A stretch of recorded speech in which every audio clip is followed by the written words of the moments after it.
This is a good spot. Hey, hey, hey. Kaya palang lamig-lamig ngayon sa buong Pilipinas dahil dyan, ano? Uy, punta kayo dito. Ang ganda ng lugar na to. Marirelax kayo. Lapit-lapit na sa Maynila nito eh. Walang 3 hours, nandito ka na. Maganda pa ang mga kalsada. Alright? Sige. Gusto kong pumasok doon sa isang um, tawag dito. Yung allowed yung bisita. Yung kasi napasukan ko, no trespassing pa. Buisit. Nagmamarunong pa kasi ako kay Google Maps eh. 1 kilometer from R5 Road. R5 Road ba? Tama ako. Ayun, nandito na tayo sa farmhouse viewing. Lapit-lapit na tayo. Oh, excuse me, excuse me, excuse me. Pedaan tayo, pedaan tayo. Mga siga sila dito. Mga pato. The 4-way test. Okay. Dito lang tayo, bawal na sa law. Bawal na po doon? Ah, okay. Pay, CR, ihi. 10 piso lang palang ihi dito. Dalawa, doon lang po, dumi. Okay. Sige. Yun! Ganda naman ng windmill. Wow. That's so big. Oh. Wow. Alright. Tulong kuryente. Sa inyo pong bayad?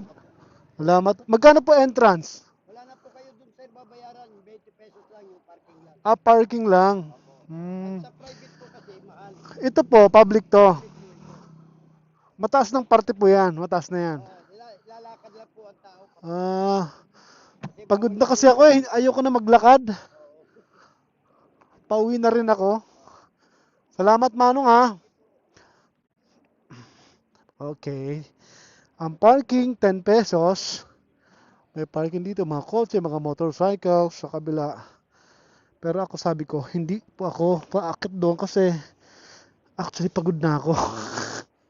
Gusto ko lang makita tong lugar at para maano ko rin yung makwenta ko rin yung oras ng pagpunta dito para sa mga hindi pa nakakapunta dito ng mga taga Mindanao, Visayas. Kasi mga taga Manila at Rizal, madalas dito na yun eh, di ba? So, yun. Nakaihi na po ako dyan. 10 pesos po ang ihi dyan at ang dumi ay 20 pesos lang. Binibenta po yan dito. Binibenta pala yung ihi sa kadumi. Anyway, papaalam lang tayo sa lugar. Salamat po! Yan si Manong taga-single dito. Mga private daw mahal. Ibig sabihin siya ay public.